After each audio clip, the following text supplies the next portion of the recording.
বাহাউল্লাহ। আজকে মহান বাহাউল্লাহ যে জন্মদিন আমরা উদযাপন করছি, এবং কালকে আমরা জন্মদিন উদযাপন করেছিলাম, সেটা ছিল মহান বাবের।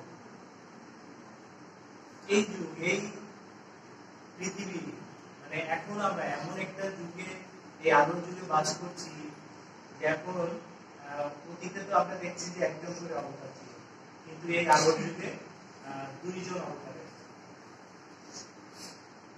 একটা মহান বাপ যার জন্মদিন আমরা কালকে করলাম, আর আরেকজন হচ্ছে মহান বাহাউল্লাহ যার জন্মদিন আমরা আজকে উদযাপন করছি। তো এই যে মহান বাপ এবং বাহাউল্লাহ, একজন জন্মগ্রহণ করেছিলেন, বাহাউল্লাহ জন্মগ্রহণ করেছিলেন আগে 1817 সালে। 1817 সালে 12 নভেম্বর ইংরেজি ক্যালেন্ডার অনুযায়ী। আর মহান বাপ, যিনি বাহাই ধর্মের অগ্রদূত, তিনি জন্মগ্রহণ করেছিলেন 1819 সালে 20 অক্টোবর।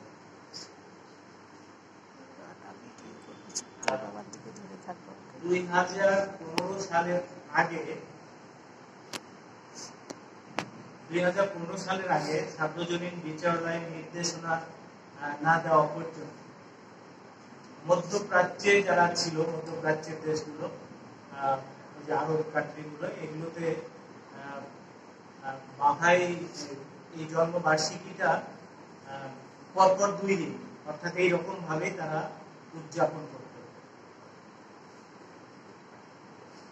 মহরম মাসের প্রথম দিন আর দ্বিতীয় দিন, এইভাবে, মানে ওই চন্দ্রবর্ষ অনুযায়ী, হিজরি ক্যালেন্ডার অনুযায়ী। এবং মধ্যপ্রাচ্য বাদে বাদবাকি যে পৃথিবী ছিল, তারা সবাই কিন্তু বাবের জন্মদিন পালন করতে হচ্ছে 20 অক্টোবর, এবং বাহাউল্লাহর জন্মদিন পালন করতাম আমরা 12 নভেম্বর। আমরাই করেছি, আমরা সবাই জানি। এবং তারপরে সার্বজনীন বিচারালয় আমাদেরকে নির্দেশনা দিল যে এখন থেকে এইভাবে না, যেহেতু এটা টুইন বার্থডে, এবং এই যে এই যুগটা, এই টুইন বার্থডেটা খুবই গুরুত্বপূর্ণ এবং খুবই আশীর্বাদিত, খুবই আমাদের জন্য খুবই মর্যাদা। এই জন্য আমাদের গর্ব করতে হবে যে আমরা এই টুইন বার্থডে আমরা উদযাপন করতে পারছি। তার কারণ এর মাধ্যমে, এই দুইটা বার্থডের মাধ্যমে পৃথিবী আশীর্বাদিত হয়েছে। আজকে পৃথিবীতে চারিদিকে বিভিন্ন সমস্যা, কোথাও মারামারি, যুদ্ধ আমরা দেখতে পাচ্ছি, কত যুদ্ধ হচ্ছে, রাজনৈতিক কত ডামাডোল হচ্ছে, সবাই হতাশ, বলছে কি হবে পৃথিবী, বোধহয় তৃতীয় বিশ্বযুদ্ধ হবে, কেউ বলে কিয়ামত হবে, পৃথিবী ধ্বংস হয়ে যাবে। কিন্তু আমরা বাহাইরা কোনদিন বলি? আমরা কিন্তু বাহাইরা কিন্তু বলি না যে পৃথিবী ধ্বংস হয়ে যাবে। কেন আমরা বলি না? তার কারণ আমরা সেই আশীর্বাদে আশীর্বাদিত হয়েছি, তার কারণ আমরা আলোর যুগে বাস করছি, এই বাহার যুগে বাস করছি। সেই জন্য আমরা ওগুলোকে মনে করি যে এটা ঈশ্বরের একটা পরিকল্পনা, যে এই আলোকে কিভাবে সারা পৃথিবীতে প্রতিষ্ঠিত করা যাবে, তার জন্য এই মহাপরিকল্পনা, ঈশ্বরের নির্দেশে এগুলো হচ্ছে। এবং আমি যেটা বলতে চাচ্ছিলাম যে বাব এবং বাহাউল্লাহর জন্মদিন কিভাবে পাশাপাশি আসে। যখন বাব জন্মগ্রহণ করেছিলেন, যে ইরানে তখন নওরোজ উদযাপন হতো 21শে মার্চ বা 20শে মার্চে, যেভাবে নওরোজ যখন সৌর ক্যালেন্ডার অনুযায়ী যখন সূর্য যখন বিষুব রেখা অতিক্রম করে, তখন যে সময়টা অতিক্রম করে, যে ক্ষণে, যে মিনিটে, যে সেকেন্ডে, সেই সময়টা হচ্ছে নওরোজ। তো মহান বাপ ওই নওরোজের পরে যে মহরম ছিল, সেই মহরমের প্রথম দিনে জন্মগ্রহণ করেছে, এবং সেটা ছিল নওরোজ থেকে অষ্টম অমাবস্যার পরের দিন, মানে চাঁদের প্রথম দিন।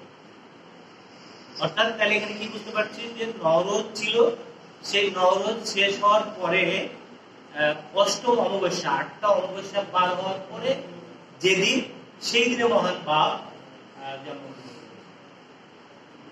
ওই 1819 সালের 20 অক্টোবর, ওইটা ছিল মহরমের 1 তারিখ।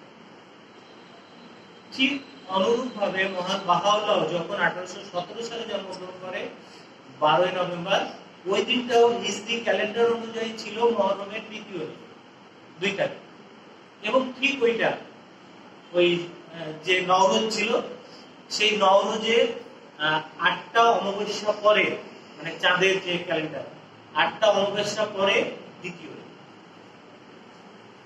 যখন যেহেতু বাহাই ফেইথে টুইন বার্থডেকে খুব গুরুত্ব দেওয়া হয়েছে এবং এটা আমাদের জন্য আশীর্বাদিত, একটা আশীর্বাদের দিক, তখন সার্বজনীন বিচারালয় সায়েন্টিফিক্যালি, খুব বৈজ্ঞানিক ভাবে এই সৌরবর্ষ এবং এই লুনার ক্যালেন্ডার, চন্দ্রবর্ষ, এই দুইটাকে সমন্বয় করে পাশাপাশি স্থাপন করে এইটা পাশাপাশি এইভাবে 2 দিন আছে, যে প্রথম দিন হচ্ছে বাবের জন্মদিন আর দ্বিতীয় দিন হচ্ছে বাহাউল্লাহর জন্মদিন। এই জিনিসটা আমরা অনেক সময় আমাদের কাছে ক্লিয়ার ছিল না, আমিও অনেক দ্বিধাদ্বন্দ্বে ভুগতাম যে কেন, কিভাবে এটা হলো। তো এখন এটা আমি ক্লিয়ার হয়েছি, এটা বুঝতে পারছি যে নওরোজ থেকে যে অষ্টম অমাবস্যার পরের দিন হচ্ছে বাবের জন্মদিন, আর নওরোজের অষ্টম অমাবস্যার দ্বিতীয় দিন হচ্ছে বাহাউল্লাহ, এবং এই কারণে এটা টুইন বার্থডে হিসেবে আমরা পালন করি এবং আমরা বাংলাদেশে আরো সহজভাবে এটাকে উপলব্ধি করতে পারি। কার্তিক মাসের প্রথম যে চাঁদ উঠবে, সেই চাঁদের এই প্রথম দিন আর দ্বিতীয়, তো এইভাবে আমরা মানে এই মহান বাপ এবং বাহাউল্লাহ এই টুইন বার্থডেকে আমরা এই পাশাপাশি এইভাবে পেয়েছি। আগে মধ্যপ্রাচ্য এবং বিশ্বের অন্যান্য দেশে বিভিন্ন ভাবে উদযাপন, 2 ভাবে উদযাপন, কিন্তু এখন 2015 সালে সার্বজনীন বিচারালয়ের ঘোষণার পরে এখন এটা পাশাপাশি 2টা দিনকে স্থাপন করা হয়েছে এবং পাশাপাশি এইভাবে আমরা এই টুইন বার্থডেকে আমরা পেয়ে গেছি। এবং আমি আজকে ক্যালেন্ডার দেখছিলাম, ওই 1817 সালের এই 12ই নভেম্বর চন্দ্রবর্ষ অনুযায়ী কি দিন ছিল আমি দেখলাম, ওইখানে ছিল ওই যেটা 12ই নভেম্বর, 1817 সালের 12ই নভেম্বর, ওই দিন ছিল ওই মহরমের 1 তারিখ, অর্থাৎ অমাবস্যা, মানে চাঁদের প্রথম দ্বিতীয় দিন। এবং 1819 সালের 20 অক্টোবর দেখলাম ক্যালেন্ডারে, আমি সার্চ করে তুলে, ওইটা ছিল ওই বাবের জন্মদিন, প্রথম দিন, মহরমের দিন এবং চাঁদের দ্বিতীয় প্রথম দিন। তো এই জন্য এইটা এইভাবে সার্বজনীন বিচারালয় আমাদেরকে উপহার দিয়েছে এবং আমরা এটা পেয়েছি টুইন বার্থডে। তো এই জিনিসটাই আমার আজকে বলার ছিল।